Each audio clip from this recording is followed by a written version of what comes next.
My name is Liz, And I'm Charlie. and we are members of the NRICH team. We're based here in the University of Cambridge. As I say, it's really nice to have so many of you with us from all over the globe. Um, we'd like to thank Trinity College here in Cambridge for funding these webinars so that they are free to you to attend. So thank you to Trinity. So as you know, the focus of this afternoon's session is what we've called Maths for All. So how we can engage all our learners in meaningful mathematics. And if you already know a little bit about NRICH, you might well have heard us use the phrase low threshold, high ceiling. And what we're going to be doing in this afternoon's webinar is work on a task together. Charlie and I are going to attempt to model the way that you as the teacher might support students working on a low threshold, high ceiling task. Charlie's going to take the lead. Charlie will be the teacher, the facilitator in this context. Once we've had a go at the maths, we've got a good way through the task, we'll take some time to reflect on perhaps the characteristics of the task itself, what made that task, a low threshold, high ceiling task, but also some features of the associated pedagogy, which we hope we will have managed to model. We have created a page, a guidance page on the NRICH website where we have offered some of the key points we will be drawing to your attention this afternoon. We'll give you the link for that towards the end of the webinar. So we hope our ideas will be summarised on that page. Charlie, is there anything else you'd like to say before we get going on the maths? I don't think so. Okay, in which case, I'm going to hand over to you, Charlie. Would you like me to share the camera? Yeah, the visualizer. And we'll do some mathematics. So I'm going to ask you to imagine that you're a group of students and you've recently been doing some work on statistics, and you understand that to work out the mean of a set of numbers, you add them together and then share the total out evenly between however many people or the numbers there are. The mode is the one that appears most often.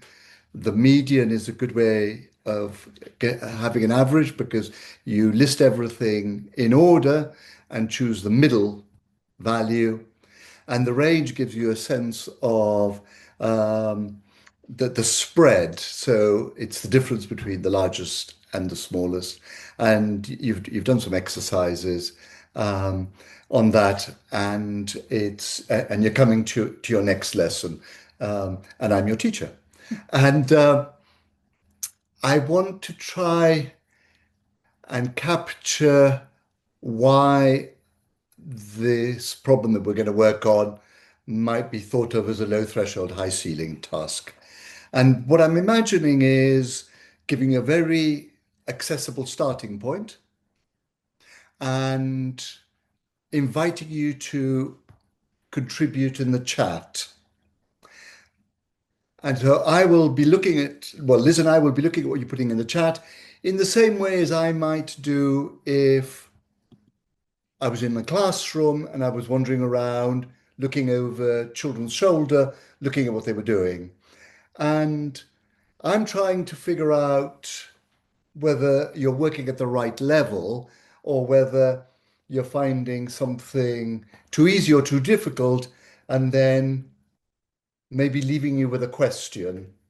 Now, you're not going to find anything too difficult, I suspect, today.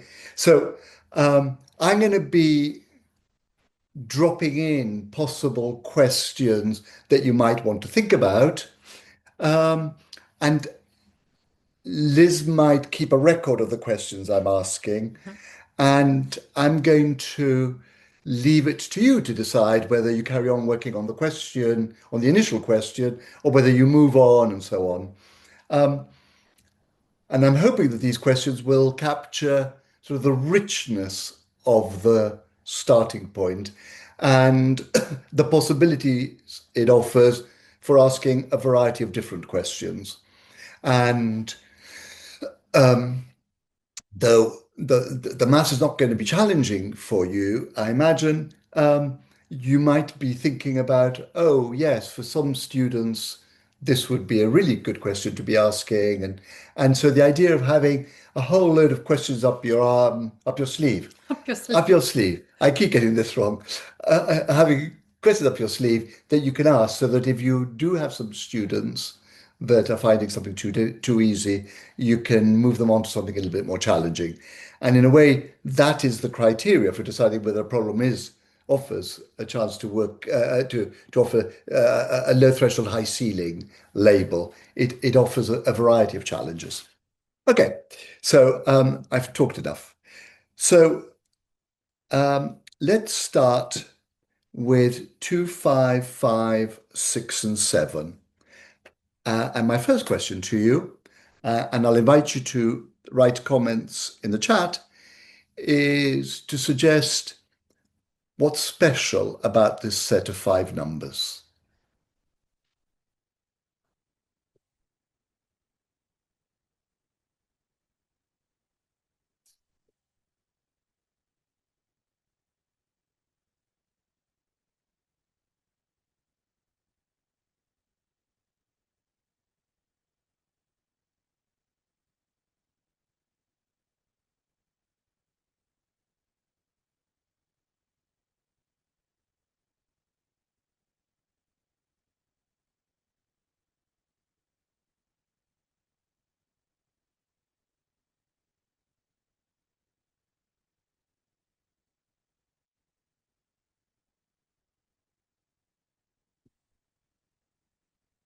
Thank you to everyone who's contributed. There seems to be general agreement.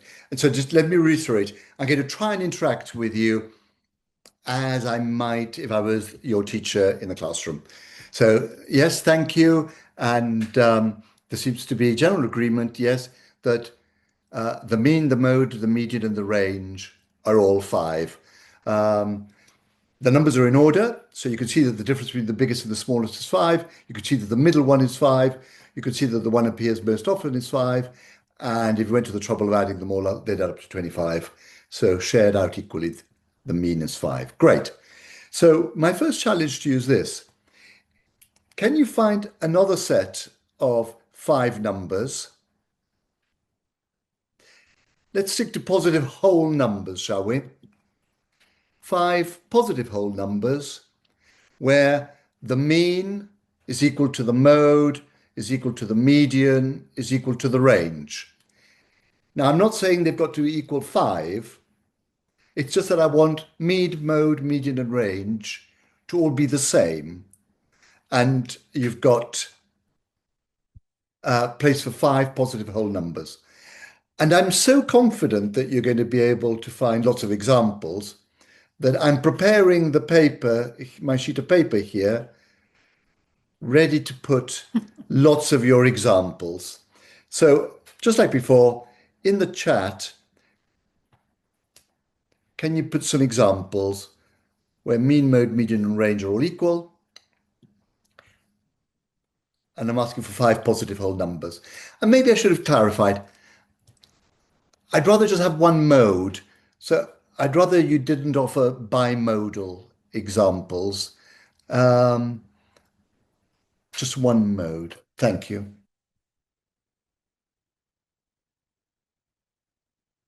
I'm going to be up with you. They are flooding in.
Okay, so what's interesting so far is, yeah, I mean, if you could look at the screen, can somebody can somebody tell me what they all have in common, these sets of five numbers that we've been offered?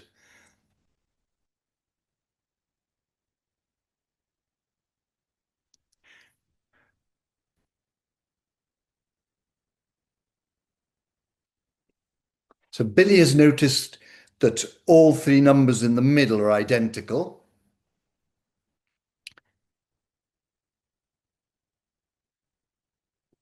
Lisa has, Shivangi has noticed that the first number plus the second number equals the third number. Sorry, the final number. Um,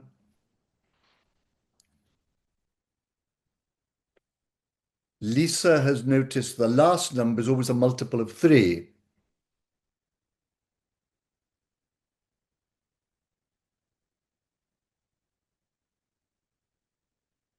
And Catherine has noticed, yes, it's a multiple of three because the last number is three times the first.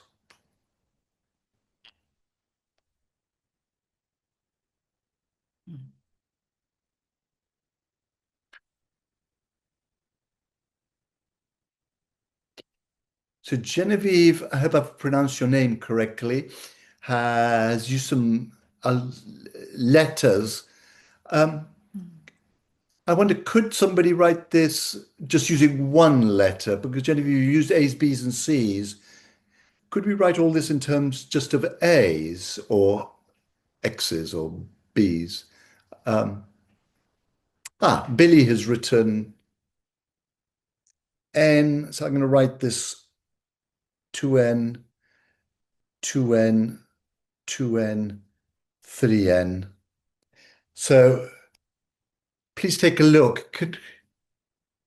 Can we convince ourselves that any five numbers that fit that pattern will indeed have a mean, mode, median, and range, which are all identical? How could you convince somebody? Again, you might want to put something in the chat.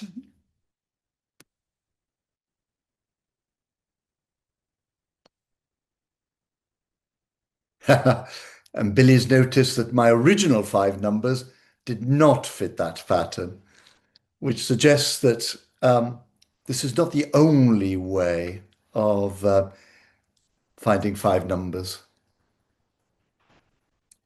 So Lisa has mentioned that the range is 3n minus n, which is 2n. So that's the same as the mode and the median.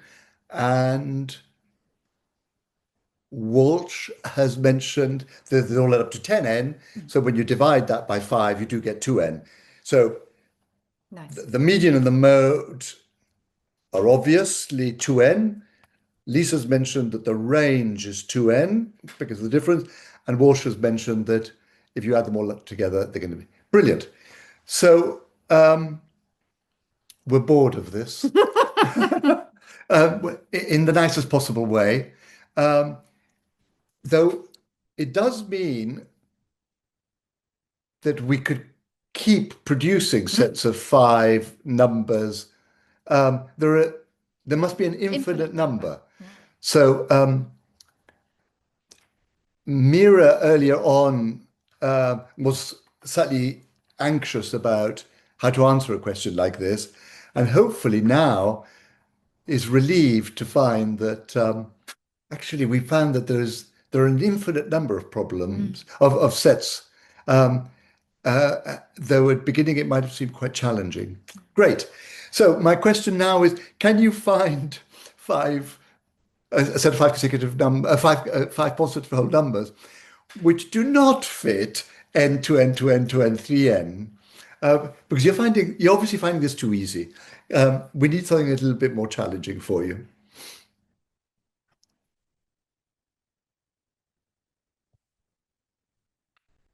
And I think Terry has anticipated my question. So yes, we want to make it a bit more challenging. Can you find a set of five numbers. We've got one here. Okay.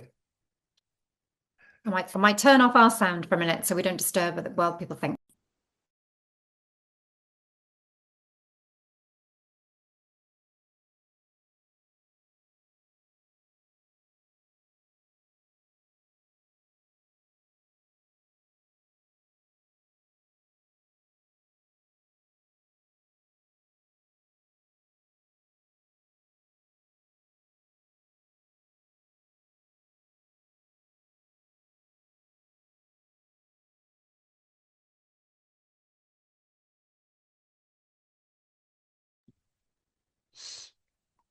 So Mira, I think you've given me two modes in yours because you've got x and you've got 3x and 3x.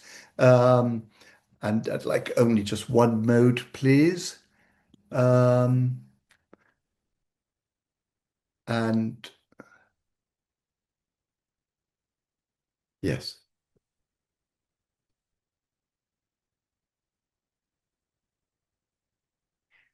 Wow. Lisa's saying, I think we found the only one that starts with one. Um, now, in in an NRICH classroom, we would want students to be conjecturing in this way. So what Lisa has done is possibly got some information to begin to ask a question that she thinks this might be the case, but hasn't yet got enough information, hasn't gathered enough data. So any of you who want to work on Lisa's question, and of course, if Lisa was my student, which sort of she has been, um, then I would be saying to Lisa, "Oh, this sounds really interesting. Do explore and see whether it is indeed the case, whether you could convince us that this is always the case, or can you find a counterexample?"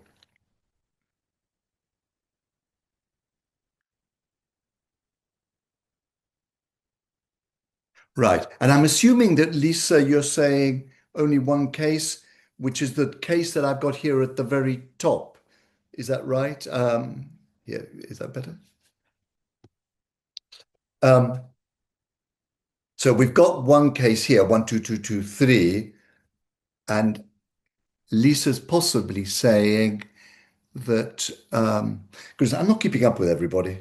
So Billy is suggesting 14445. I'm not convinced that the mean is going to be 4.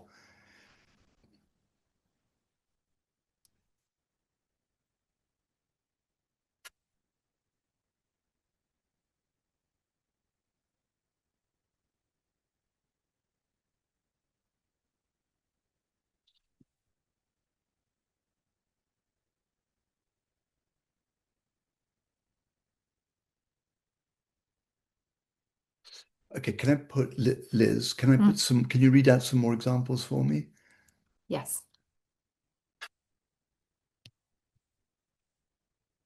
What have we got so far? What about 6, 15, 15, 18, 21?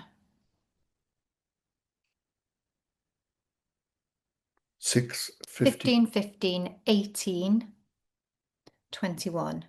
Yeah, I think I want everyone to stop for a minute here because this is really interesting. I'd like you, I think I know how two people have come up with these two suggestions. So one of them was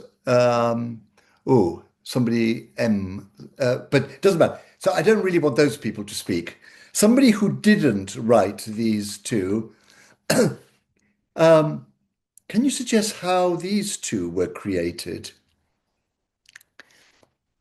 One of the reasons I'm asking this is I think mathematicians need to be on the lookout for what people are doing, how people are. Aha. So C. Clark, 519, not 518, has noticed they're multiples of the original.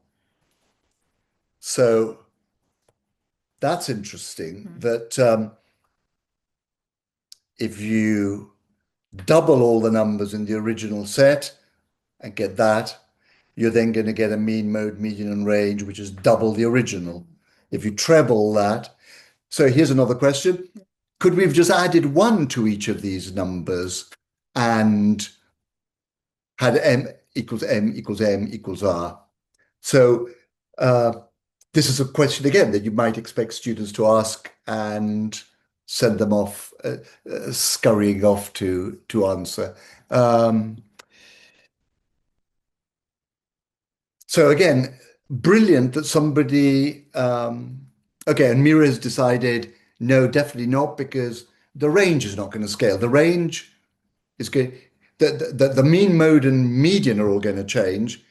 But of course, if you add one to each, it's a bit like the difference in age between a parent and a child doesn't change from year to year. They both get older, but the difference in their age is going to stay the same. Yes. So brilliant, Mira. Yeah. Straight away, we've got a clear answer to that question.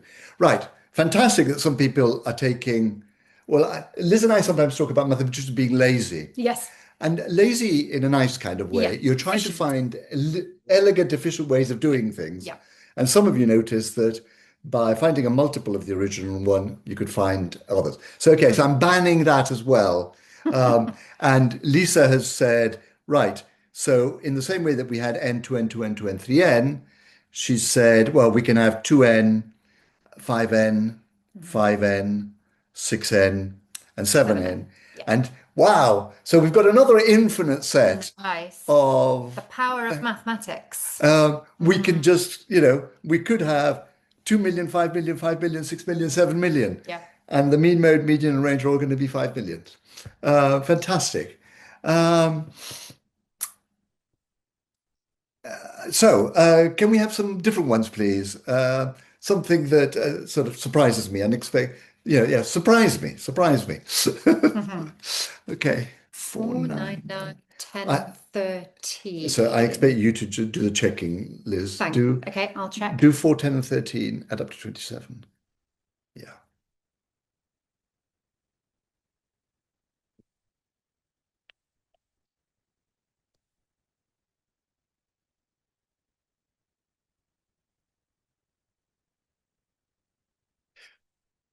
Ooh, I thought of another question.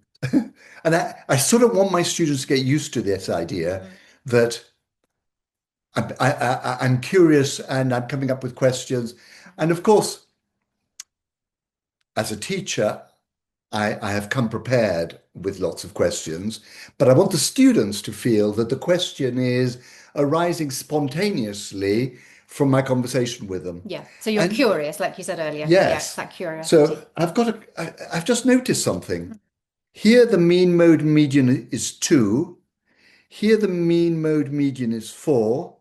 Here, the mean mode median is 5. Mm. Here, the mean mode median is 6. But Mm. we've missed out 3. We've gone 2, 4, 5, 6. Um, so I've got two questions. Mm. Can the mean mode median range be 3?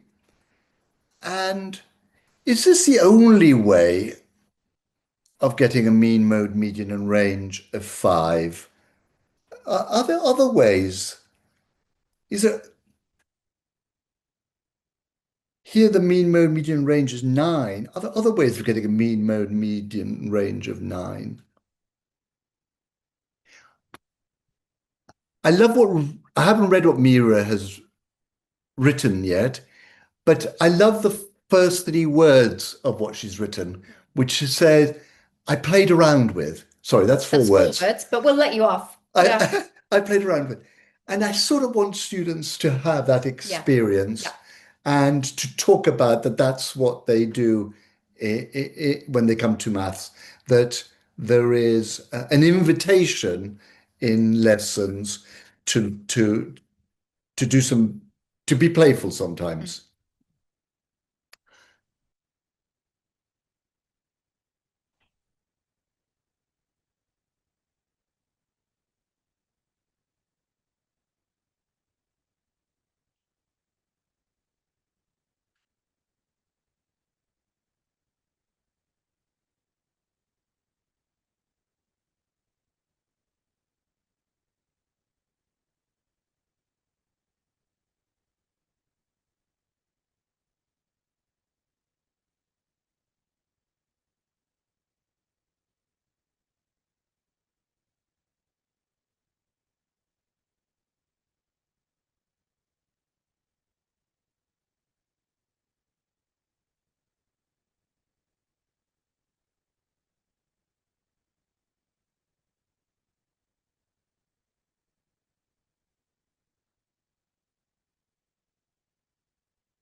Please.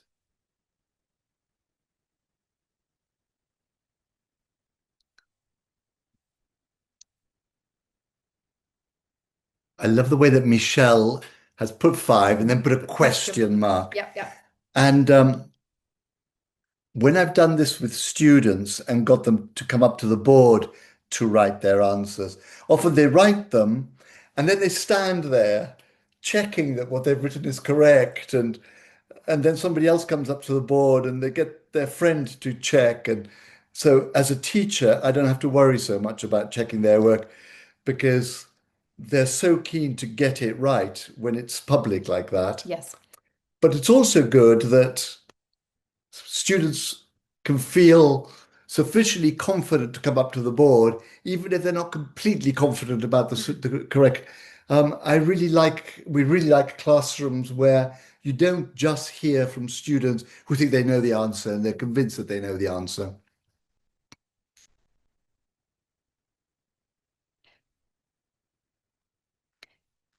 I'm not so Ooh, convinced about Michelle's, because the actually. range, I don't the think the range is not range is the 9. same. Yeah.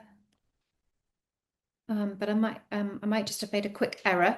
Okay, so the range, for the range to be 9, this has to be 14. Yes. Okay. But if we take 2 away from here, okay, so here's, yeah, so Okay. we can take So 2 a away bit of from there. tinkering. Yes. So let's put the 8 here and let's put the 9 None there. here. So now we've still got the mode as 9. We've now got the range as 9. And the middle number's still 9. And the sum. Does the sum add to, uh, yes, yes, 27. Okay. Nice. Oh, but so that's fantastic. We've got 2 ways of mean, mode, median, range, all being 9.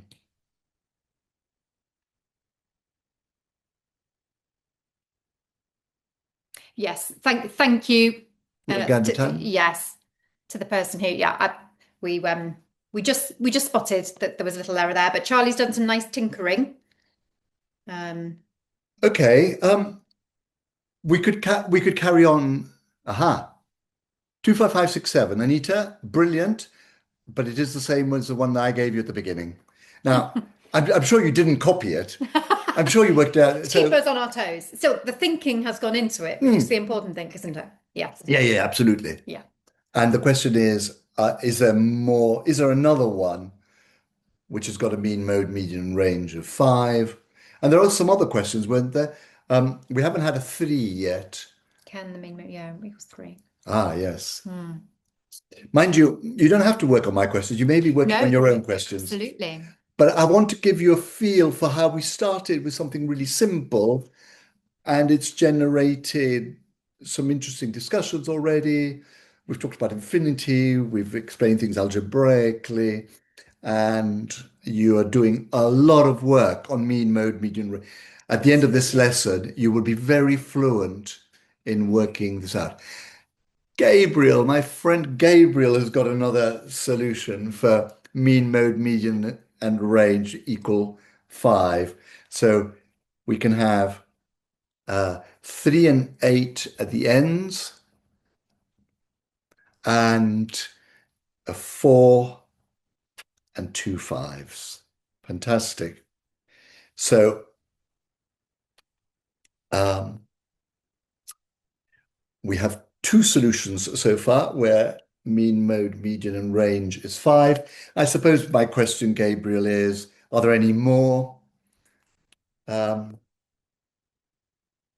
or are there only 2 solutions? And somebody, according to Liz's scribbling here, can we move this here so that I can? Yes, sorry. The only reason I moved it is so that I keep making massive shadows across the screen as I reach over. Don't worry. So apologies for my shadows. Okay, Yes. great. Um, So I hope the fact that Liz is coming up with lots of questions here is giving you some sense of how different students in the class could be working on Mm, slightly different mm. questions. Um, there was a question at the end there. Yes, there was, and I'm just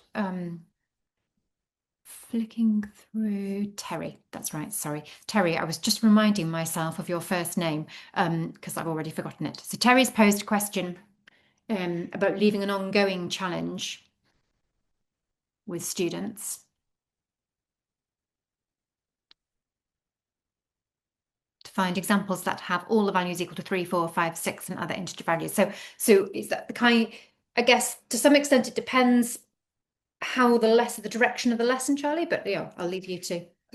Yes, and I'm interpreting that as we've got examples where it's 2, Mhm. where it's 4, where it's 5, where it's 6, and Terry's suggesting, can we always, apparently may be impossible to find 3. We may, of course, loosen the Constraints. constraints, Yeah, and could you do 3 if you didn't have to stick to whole numbers? right. In fact, Anita has just actually that's not an example of 3, but she has just No, but posted using Billy has suggestions. cheated. Yeah, He yeah, says yeah. cheating, and we know what he means. Yes. He hasn't stuck to the constraint, so it is possible to have 3, and I suppose so. Billy has put. I'm going to write it on the 1.5, 3, 3, Mm. 3. Sorry, this is very messy writing. I need to. Um, and of course, what he's done is taken the initial n to n to n to n 3n and done that. But if I let you have fractions and decimals, are there more? Are there I mean, are there lots more? Is there just Billy's example? Are there a few more? Or are there an infinite number with mean, mode, median, and range equal to 3 if you don't have to stick to whole numbers? Mm. What do you think? And Mira has suggested, we've got another formula here. If you let 5n equal to 3, then you'll be able to work out what n is, which will be a fifth of 3. Wait a minute. No, N is 3/5. No? sorry, that's what I meant. No, n N is is 3. a fifth of 3, Yes. and so 2n will be a fifth of 6. 1 and 1/5. 3 times that. I hate doing maths publicly like this. Isn't that interesting? And then, oh goodness, no idea what this is. What, yeah. It's 7n. it's 7, so this it's 6 plus something. Um, plus 3/5. 7, no, not 6. I'm talking rubbish. Okay, the range is 3. The median is 3. Nice. The mode is 3. And if I add them all together, I hope they add up to 15. Yeah. Look, a Look, that's to fifth, fifth and a three fifth and fifths, 3/5. That's promising. and 4, 4, 3, 3, 7, 3, 1 must add up 14. 12. Yes. Yeah, good. Wow, wow. Well done, Nice, Mira. nice. Mm. So sometimes children will surprise you Yeah, because they're going to work at a higher level because, and you just don't know yeah. who. Um, Mm. I think Mira is helping me here. So yes,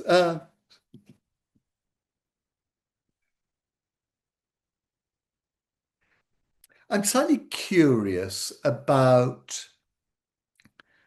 So we've got lots of questions here, but there'll be times when I want to bring everybody together Mm. and work on the same problem. So I'm going to ask you to stop doing what you're doing, and I want to introduce a slightly different challenge.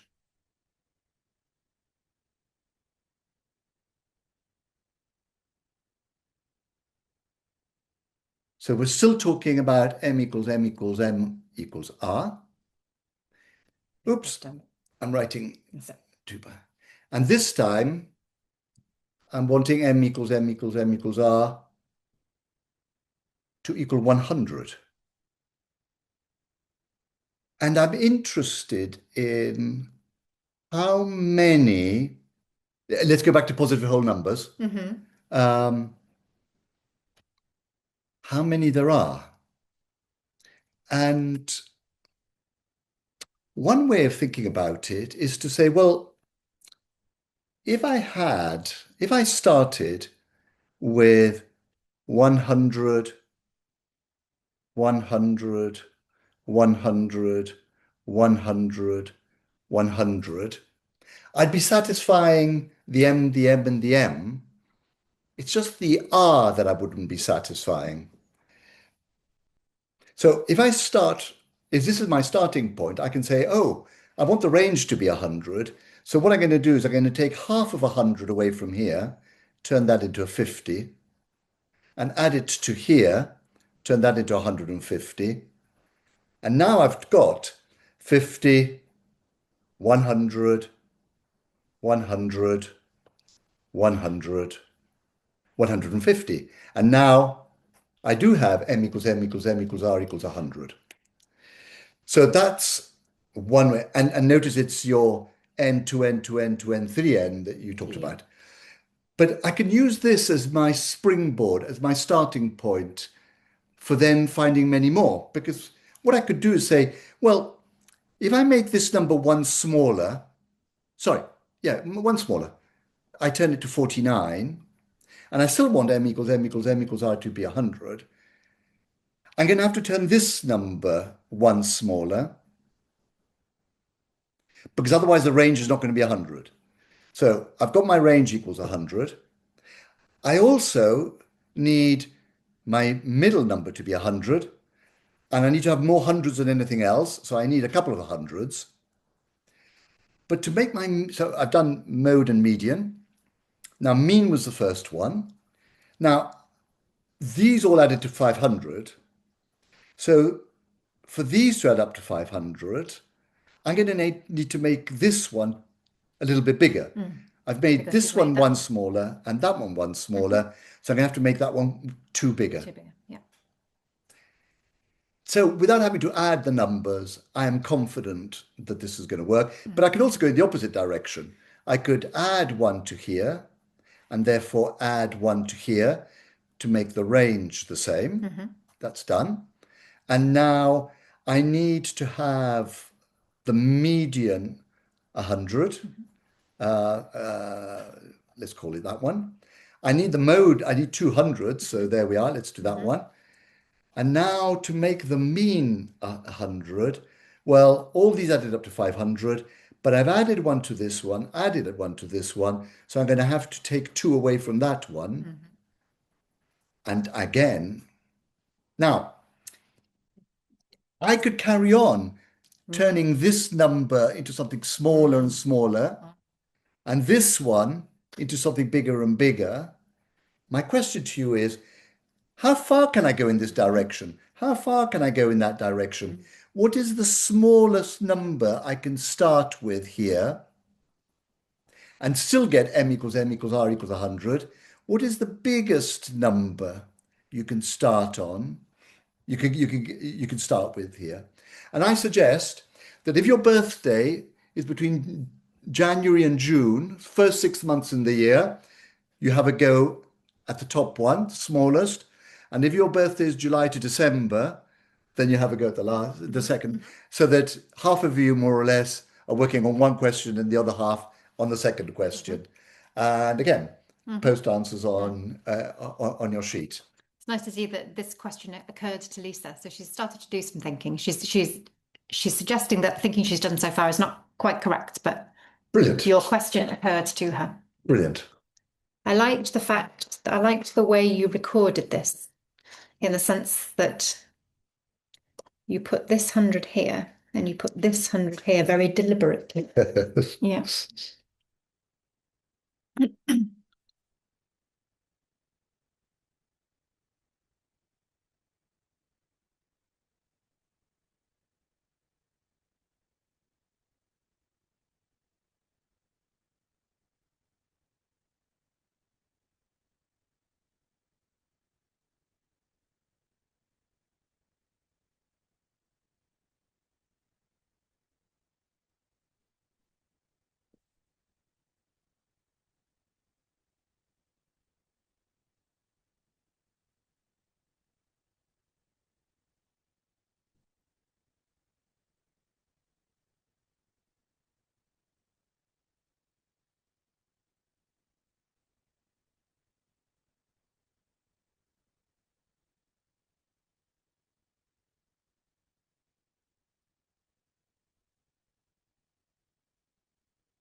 Some of you are already posting solutions to this, and um, a lot of you, I think, have been testing out numbers and so on. Um, Again, if you were my students, I might be saying, oh, could you have worked this out algebraically? So I'm going to drop that little question for you. If you are a January to June birthday, you might want to have a go at what the July to December crowd were doing and see whether you notice any similarities. And likewise, if you're a July to December birthday, you might want to have a look at the January to June birthday crowd question. And again, see whether there are any similarities between the solutions to both. And again, invitation to try and solve this algebraically rather than sort of trial and error, trial and improvement numerically.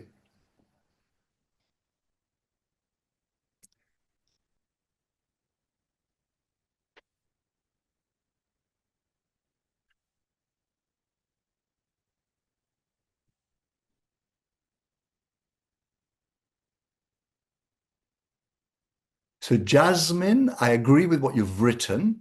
You've added 10 to the far left and added 10 to the far right and taken 20 from the first 100.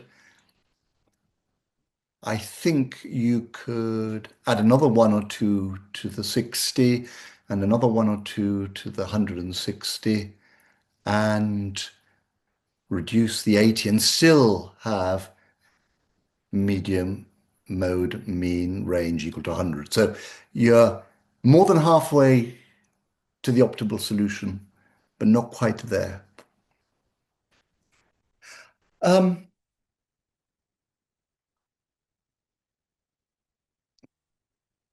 so answers, suggestions, solutions are coming thick and fast, and we're coming to the end of our time. I'm going to get told off by Liz for overrunning again. Okay, so not everybody in the class is going to be suitably equipped to respond to this algebraically. But unless we expose them to algebraic solutions, it seems to me they're never going to learn about the power of algebra and so on. So in the same way that parents talk to children and the children don't understand what on earth is going on, it's almost like talking to a cat. But after months, children learn to speak. And and I sort of feel that algebra is similar and that we need to expose the children to the potential of algebra coming to the rescue at times. So I might at this stage either ask somebody in the class, and of course there are people in the group right now who've worked at this algebraically, or it might be something that the children haven't experienced, and I might present this on the board as something to sort of advanced organizer for students. You're going to be learning this in the future. You might want to know that algebra can be helpful. So I'm going to have a go and then I'm going to give you a little challenge. So we started with 50, 100, 100, 100, 150. And let's imagine, it'll be easier for me to work down the page. So let's imagine that I'm going to add x to 50. And for the range to be 100, let's make it really clear that we're sticking to 100. I'm going to add, I have to add x to 150. Otherwise, the range is not going to be 100. And we needed to keep the median 100. And because we've been adding numbers, I'm going to have to take something away from that 100. So I'm going to have that. Now, I've added x to that. I've added x to that. So if I make that into 100, I'm going to be 2x over the 500. So I'm going to have to take away 2x here. Now, for this to work, this number here has got to be smaller than that number there. So I've got an inequality. If this is not the smallest number, then that means that would be even smaller. And therefore, if this is smaller than this, then the range would be more than 100. Yeah. So I've got to keep that order. And luckily, this is a fairly simple inequality to solve. I can add 2x to both sides. I can take 50 away from both sides. And so x has got to be less than 16 and 2/3. And that is why those of you who reached a solution found that in the original problem, the furthest you could go was adding 16, and it took you to 6. Have I got this right? Yes. So I can't add, I've got to add less than 16 and 2/3. So the most I can add is 16. So the biggest is going to be 66, and the smallest is going to be, tell you what, why don't I give you a minute or two? Can you solve that direction algebraically? So I've solved going downwards algebraically, and that tells me that this number's got to be 66 and 166. Can you use a bit of algebra going in the opposite direction?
We're running out of time, so I'm just going to assume that many of you have done something like this, where you've taken x away from there, you've taken x away from there, you've added 2x there, and then you've got an inequality that tells you that 3x is less than 50. And so x is less than 16 and 2/3. And that is why there's a symmetry Symmetry. about it. You can go 16 in one direction and 16 in another Yeah, direction. many people commented on the symmetry. And what's interesting is sort of you end up with, if you're going 16 in one direction, 16 that gives you 32 values, plus the one in the middle, 33. Ooh, that's a third of the mean mode median. The mean mode median range was 100. So is it the case always? So if I said the mean mode median range is, I don't know, 720, am I going to have 240 possibilities? Am I going to have a third? And of course, that's your homework. So I'm going to stop writing. Shall we stop sharing Yes, screen? yes, yes. We thank you, Charlie. I hope that Charlie leading us through that task has meant that you've got a real sense of this as a low threshold, high ceiling Can task. we do something different on the screen? Oh, have we got a bit funny? Why are we not on the main camera? No idea. It might be it may be me. There we are. Oh, No, good. we're fine. We're Okay, we're fine. fine. Good, good, good. We hope that that's given you a real flavour of what we mean by a low threshold task. So this really accessible starting point, but that opportunity to be reasoning all the way through, threaded through with reasoning, and the opportunity for students to ask their own mathematical questions, and the associated pedagogy that Charlie has been modelling. So that idea, although we've done it on pieces of paper, of course, in the classroom you might be using your boards, and obviously it's slightly challenging using the chat rather than inviting students to contribute verbally or coming to the board, as Charlie said. But hopefully you get the idea. What we have done, I mentioned at the beginning that we have written some guidance that hopefully will help you put some of these ideas into practice.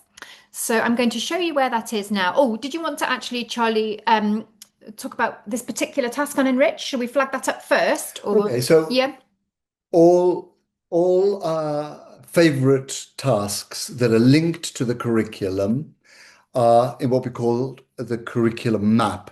So Liz is clicking on the teachers page, going to the secondary teachers, and then in that first box, curriculum problems, there's a link to what we call secondary curriculum mapping document, but we're beginning to now call the secondary curriculum map.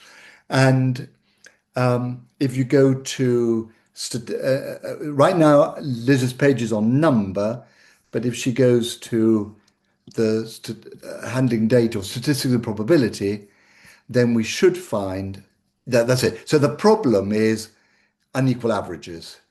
And there's 2, 5, 5, 6, 7.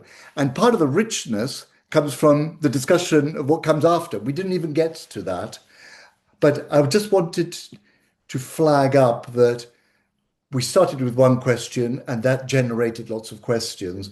And that feels like a rich mathematical environment in which to work with your students. And of course, I will, in preparation for this, I've thought long and hard about the kind of questions that might crop up. But in the classroom, then I will give the impression that the question, I will choose who to ask questions depending on what they're doing. absolutely. So it'll feel, I mean, I've done a bit, I used to know Dictata, and he used to talk about how the teacher needs to do a lot of maths work before the lesson. But when you walk in, once you go into the lesson, you've got your starting point. From then onwards, it's the students who study the maths and it's the teacher who studies the children. So I need to work out what is the suitable challenge. Yeah. And I can be responsive to the students if I've got a low threshold, high ceiling task Right. that offers me the opportunity to ask more challenging questions. Yes. Yeah. Yeah. So That's the task itself. Incidentally, it's a live task at the moment. So if you do use this with any of your students, any of your classes, do suggest that you might want to submit a solution. You can click on submit a solution here. You as the teacher could submit a class solution, or you could invite, pairs or small groups to send us. We always look for good explanations, as you can imagine, not just a final answer. So that's the task that we were looking at. What I wanted to do was to show you the guidance we've written. Here is the guidance. We've called it low threshold, high ceiling, quite simply. You can see that we've popped up some key points at the top. Some characteristics of low threshold, high ceiling tasks. Of course, a single task would not necessarily have all these characteristics, but importantly, John Mason, who some of you may have heard of, has really made us think he talks about rich tasks, of which low threshold, high ceilings are rich. And he talks about actually it's not necessarily the task, but it's the way you use the task. So whether you use it richly. And we have just very recently published some extra guidance, which we've linked from this used richly text here. We've called this Making the Most of NRICH Activities in the Classroom. And so what you've got here are the way we phrased it is, what might you see if you walked into in inverted commas, a low threshold, high ceiling classroom? So our beliefs about maths and the teaching and learning of maths really inform the way that Charlie has interacted with you now, and therefore our expectations of how a task might be used in the classroom. And we've tried to summarise it here. So we do hope that will be useful. I'll pop some links on the chat. And Jess will also send links. She will send links. And it occurs to me, yes, what I didn't mention, and thank you for the little prompt on the chat, at the top of our low threshold, high ceiling page, hopefully by the end of the week, or if not very early next week, we will put up the recordings from today's webinar. And yesterday we did a similar webinar, but for primary teachers. They'll both go at the top of this page. So don't worry if you missed out, and you're free to share that with your. And Jess will send the link to everybody. So our colleague Jess will send the link to this low threshold, high ceiling page to everybody.